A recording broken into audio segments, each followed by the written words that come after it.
మీ ఎలాంటి వ్యాపార ప్రకటనలకైనా వెంటనే మా ఛానల్ సంప్రదించండి. అందరికి నమస్కారం. నేను శిరీష. ఈ రోజు మనతో పాటు ఉన్నారు ప్రముఖ ఆధ్యాత్మికవేత్త జ్యోతిష్య పండితులు పవన్ కుమార్ శర్మ గారు. గురుగారితో మాట్లాడదాం. గురుగారు నమస్కారం. శ్రీమాత్రే నమః. గురుగారు, చూస్తుండగానే ఈ 2025 సంవత్సరం అయిపోయింది. 2026 ఆంగ్ల నూతన సంవత్సరంకి వస్తున్నాం. సో ప్రతి ఒక్కరికి తెలిసేదే మా రాశి పట్ల ఎలా ఉంటుంది, ఎలాంటి జాగ్రత్తలు తీసుకోవాలి, ఎలాంటి మార్పులు వస్తున్నాయి అని చెప్పి. సో ముఖ్యంగా చూసుకుంటే ద్వాదశ రాశిలో అయిన మేష రాశి వారికి ఎలా ఉంటుందంటారు, ఎలాంటి జాగ్రత్తలు తీసుకోవచ్చు అంటారు, తెలియజేయండి గురుగారు. శ్రీ మహాగణాధిపతయే నమః. ఆంగ్ల సంవత్సరం 2026 మనకి ప్రారంభమవుతుంది. అయితే ఇక్కడ సంవత్సర ఫలితాలు చెప్పడం అనేటటువంటిది మనకి శాస్త్రానికి విరుద్ధం అయినప్పటికీ ఇవాళ మన కాలమానం అంతా ఇంగ్లీషు ప్రకారమే మనం నడుస్తున్నాం కాబట్టి తెలుసుకునేటటువంటి ప్రయత్నాన్ని. అయితే ఇక్కడ రాజపూజ్యాలు, అవమానాలు లేదా ఆదాయాలు, వ్యయాలు చెప్పేటటువంటి ప్రయత్నాన్ని మాత్రం చేయడానికి వీల్లేదు. అది కేవలం ఉగాదికే వస్తాయి.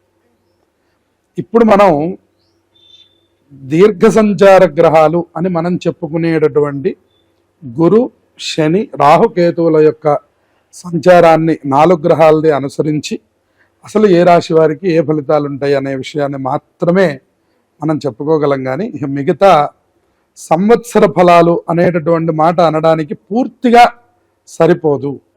కాకపోతే మనం పేపర్ మీద రాసినప్పుడు ఆంగ్ల సంవత్సరమే ప్రధానంగా రాస్తూ ఉంటాం కాబట్టి దాన్ని అనుసరించి ఈ 4 గ్రహాల్లో ఏ రాశి వాళ్ళకి ఎట్లాంటి ఫలితాలు ఉన్నాయి అనేది చూడవచ్చు. అందులో మనకు మొట్టమొదటిది మేషరాశి. మేషరాశి వారికి మనం ఈ 2026 విషయాన్ని గమనిస్తే, మేషరాశి వారికి ఈ సంవత్సరం గురుబలం, అందులో ఈ సంవత్సరం మారుతున్నటువంటి గ్రహాల్లో గురుగ్రహం 2 సార్లు మారుతుంది. జూను 2వ తారీఖున మిథున రాశిలో నుంచి కర్కాటక రాశిలోకి వస్తున్నది. ఆ తర్వాత అక్టోబర్ 31వ తారీఖున కర్కాటక రాశి నుంచి సింహరాశిలోకి వెళ్ళిపోతుంది. అంటే 2 సార్లు గురుగ్రహం మార్పు జరుగుతుంది. తర్వాత రాహు యొక్క మార్పు అక్కడే ఉండి నవంబర్ 25వ తారీఖున చివరి భాగంలో మనకి రాహుకేతువుల యొక్క మార్పు జరుగుతుంది. అది కేవలం 1 నెల రోజులు మాత్రమే. అట్లాగే ఇక మనకి శని భగవానుడి యొక్క విధానం చూస్తే వక్రగతి చెందినప్పటికి కూడాను మొత్తం సంవత్సరం మొత్తం కూడా 12వ స్థానంలో మేషరాశిలోనే సంచారం చేయడం జరుగుతుంది.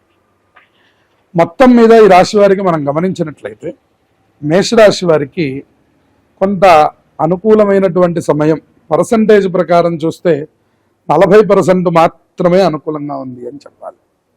మిగిలినటువంటిది కొద్దిగా ప్రతికూలంగా ఉంది అని చెప్పాలి. దేని గురించి అని అంటే 3వ స్థానంలో ఉన్నటువంటి బృహస్పతి గ్రహం మాత్రం అంతగా యోగించేటటువంటి పరిస్థితి కనిపించడం లేదు. దానివల్ల గురుబలం పూర్తిగా తక్కువగా ఉంటుంది. ఇక వ్యయంలో ఉన్నటువంటి శని ఏలినాటి శనిగా మనకి ప్రభావం చూపిస్తూ ఉంటారు. అది ఒక ఇబ్బందికరమైనటువంటి సన్నివేశం. అయితే ఇక్కడ 11వ స్థానంలో ఉండే రాహు మాత్రం విపరీతంగా యోగాన్ని ఇస్తూ ఉండడం వల్ల ఏది నష్టం జరుగుతుందో అది మళ్ళీ దానంతట అదే పూడుకోవడం అనేటటువంటిది మనకు కనపడుతుంది. అంటే ఇబ్బంది జరుగుతోంది, మళ్ళీ దానంతటదే సర్దుకుంటోంది అని చెప్పవచ్చు. ఉదాహరణకి మనకి ఏదైనా ద్రవ్యం, ఏదైనా డబ్బు ఖర్చు అవ్వవలసిన చోట ఒక 5 రూపాయలు ఖర్చు పెట్టవలసిన చోట 10 రూపాయలు ఖర్చు అవుతుంది. మళ్ళీ ఎప్పుడో ఆకస్మిక లాభంగా 10 రూపాయలు వచ్చి మన దగ్గర పడుతుంది. అంటే మనం నిమిత్త మాత్రంగా మనం చూస్తూ ఉండడమే కానీ ఇది ఎందుకు ఖర్చు అవుతుంది అని అనడానికి లేకుండా ఖర్చు అవుతోంది, డబ్బు వస్తోంది, 2 కూడా జరుగుతున్నటువంటి సమయంగా మనం మేషరాశి వాళ్ళకి చెప్పవచ్చు. అలాగే గురుబలం తక్కువగా ఉండడం వల్ల మానసికమైనటువంటి ఒత్తిడి బాగా ఉండడం అనేటటువంటిది కనపడుతుంది. అలాగే అకాల భోజనం, ఏదో ఒక కారణం చేత ప్రతిరోజు భోజనం ఆలస్యం అవడం. ఇవాళ మనం 12 అయ్యేసరికి తొందరగా భోజనం చేద్దాం అని అనుకోవడం, అది 12 కాస్త 2 అవ్వడం, 3 అవ్వడం లాంటివి పని ఒత్తిడి మీద, లేదంటే ఇంట్లో అనుకూలం లేక, లేదంటే ఆరోగ్యం సరిగ్గా లేక, లేదంటే తిన్న అన్నం కొద్దిగా జీర్ణం కాక, ఇటువంటి స్థితుల్లో అకాల భోజనాలు కూడా అయ్యేటటువంటి అవకాశాలు పూర్తిగా కనపడుతున్నాయి. అట్లాగే మానసికమైనటువంటి ఒత్తిడి, ఎప్పుడూ టెన్షన్గా ఉండడం, ఎప్పుడు కూడా భయానకంగా ఉండడం, అంటే ఏదో ఒక భయం మనల్ని వెంటాడుతూ ఉండడం, అలాగే మానసిక సంఘర్షణ, ఈ పని చెయ్యాలా వద్దా అనేటటువంటి డైలమా ఎప్పుడూ ఉంటూ ఉండడం అనేటటువంటిది ఇవన్నీ కూడా ఏలినాటి శని భాగంలో వ్యయంలో ఉన్నటువంటి శని ఇస్తున్నటువంటి ప్రభావాలు. గురుబలం పూర్తిగా లేకపోవడం వల్ల వివాహాదులకి వాటికి కొద్దిగా అనుకూలమైనటువంటి కాలం అని చెప్పవచ్చు. కానీ మిగిలినటువంటి ఆర్థిక పరంగా చూస్తే ఏదైతే ఇప్పటిదాకా దాచిపెట్టుకుంటున్నారో అవన్నీ తీసి ఖర్చు పెట్టవలసిన పరిస్థితులు కనపడుతుంటాయి. అనుకోని ఖర్చులు, అనవసరపు ఖర్చులు, అనుకోనటువంటి సంఘటనలు మన మనస్సుని కదిలిస్తూ ఉండేటటువంటి పరిస్థితులు మనకు కనపడుతూ ఉంటాయి. ఇంతేకాకుండా కుటుంబ వాతావరణంలో కూడా అనుకోనటువంటి మార్పులు కనపడుతూ ఉంటాయి. ఇప్పటిదాకా మిమ్మల్ని విపరీతంగా గౌరవిస్తున్నటువంటి వాళ్ళు మిమ్మల్ని పట్టించుకోకపోవడం, లేదా మీరు కూడా కొన్ని అనవసరమైనటువంటి మాటలు మాట్లాడుతూ ఉండడం, దాని ద్వారా వాళ్ళు మీరు అలాగే ఉంటారనేటటువంటి నిర్ణయానికి రావడం, ఇటువంటి కుటుంబంలో కూడా మార్పులు కనబడుతూ ఉంటాయి. సమాజంలో కూడా కీర్తి ప్రతిష్టల పట్ల కొద్దిగా శ్రద్ధ వహించాలి. గురుబలం తక్కువగా ఉండడం వల్ల జనాలు ఇదివరకు గౌరవించే వాళ్ళందరూ కూడా వెనకాల మనకి ఇబ్బందులు కలుగజేస్తూ ఉండడం, మోసం చేయడానికి ఎక్కువ ప్రయత్నం చేయడం, ఆర్థిక పరంగా, వ్యవహార పరంగా, ఉద్యోగ పరంగా, వ్యాపార పరంగా, అన్నిటి పరంగా కూడా కొద్దిగా మోసములకు గురి అయ్యేటటువంటి అవకాశాలు ఉన్నాయి. అందువల్ల ముఖ్యమైనటువంటి అంశాల్లో వీలైనంత వరకు తక్కువగా నమ్మండి. ఎవరినైనా సరే జాగ్రత్తలు తీసుకోవాలి.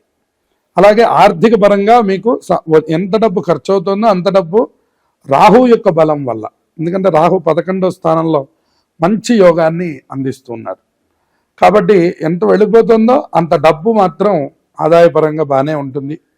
కొంతమందికి ఉద్యోగం లేని సమస్యలతో బాధపడుతూ ఉంటారు. వ్యాపారంలో కూడా కొద్దిగా నష్టములు ఏర్పడుతూ ఉంటాయి. వాటి నుంచి కూడా మళ్ళీ వెంటనే తేరుకోలేకపోయినా మరి కొద్ది కాలంలోనే అది తేరుకునేటటువంటి అవకాశాలు కనపడుతున్నాయి.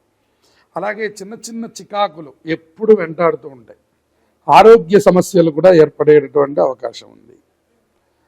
ప్రధానంగా మనం చూస్తే ఆరోగ్యంలో మెటబాలిజం అంటాం మనం, అదంతా శరీరంలో బాగా తగ్గిపోవడం. ఇదివరకు బాగా ఉత్సాహంగా పనిచేసేటటువంటి మేషరాశి వారు ఇప్పుడు అంత ఉత్సాహంగా పనిచేయలేకపోతుంటారు.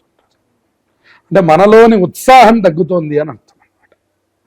అట్లాగే నరములకు సంబంధించిన ఇబ్బందులు కనపడుతున్నాయి, ఎముకలకు సంబంధించినటువంటి ఇబ్బందులు కనపడుతూ ఉండడం, అలాగే కాళ్ళకి సంబంధించినటువంటి ఇబ్బందులు రావడం, తరచుగా ఏదో ఒక దెబ్బలు తగులుతూ ఉండడం, వాటికి సంబంధించిన ఇబ్బందుల్ని ఎదుర్కొంటూ ఉండడం, అవి తొందరగా తగ్గవలసినవి కూడా కొద్దిగా ఎక్కువ కాలం మనల్ని ఇబ్బంది పెడుతూ ఉండడం లాంటివి మనకు కనపడుతూ ఉన్నాయి. అలాగే శత్రు బాధలు కూడా అప్పుడప్పుడు కనబడుతున్నాయి.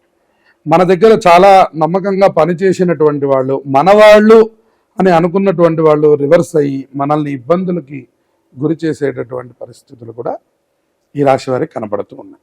ముఖ్యంగా గురుగారు, మరి మేషరాశిలో ఉన్న విద్యార్థులకు ఎలా ఉంటుందంటారు ఇయర్ లో? విద్యార్థులకి జూన్ 31వ తారీఖు వరకు కొద్దిగా సామాన్యంగా ఉన్న, జూన్ తర్వాత ఉన్నటువంటి కాలం అక్టోబర్ 31 వరకు కాలం చాలా అనుకూలంగా ఉంది. ఏలినాటి శని విద్యార్థులకి ఇది మొదటి దశే కాబట్టి తప్పకుండా వాళ్ళకి మంచి ర్యాంకులు, మంచి విధానంలో ముందుకు వెళ్ళేటటువంటి అవకాశాలు ఉన్నాయి. ఈ కళాకారులకి, సినీ రంగంలో ఉన్న వారికి ఎలా ఉంటుందంటారు? కళాకారులకి వాళ్ళకి మాత్రం కొద్దిగా కష్టములు తప్పవు, కానీ ఫలితం బాగుంటుంది అని చెప్పవచ్చు. ప్రస్తుతం ఉన్నటువంటి గ్రహస్థితిని మనం గమనించినట్లయితే అవకాశాలు చాలా అరుదుగా, అలాగే అక్కడక్కడ వచ్చినప్పటికి కూడాను వచ్చినటువంటివి మాత్రం మీకు గుర్తింపు తెచ్చేటటువంటివిగా ఉండేటటువంటి అవకాశాలు ఉంటాయి. అంతేకాకుండా మధ్యలో మిమ్మల్ని ఇబ్బంది పెట్టే వాళ్ళు కూడా ఉన్నారు అనే విషయాన్ని గమనించుకొని మీరు గనక ప్రవర్తిస్తే అన్ని విషయాలు బాగుంటాయి.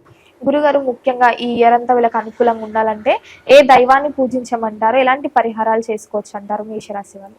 మేషరాశి వారికి ప్రతిరోజు కూడా శివాలయ సందర్శనం చెప్పదగినటువంటి సూచనతో పాటుగా ఏదైనా ప్రతి శనివారం కూడా ఆంజనేయ స్వామివారి దేవాలయంలో ప్రదక్షిణాలు చేయడం, ఆంజనేయ స్వామివారికి ఆకుపూజ, వడమాల, సింధూరం ప్రతి శనివారం సమర్పిస్తూ ఉండడం, అలాగే నువ్వుల నూనె చక్కగా దేవాలయాల్లో, శివాలయంలో కానీ ఆంజనేయ స్వామి గుడిలో కానీ నువ్వుల నూనె నెలకి సరిపడా నువ్వుల నూనెని ఇస్తూ కనుక ఉన్నట్లయితే మీకు మంచి ఫలితాలు కనపడతాయి.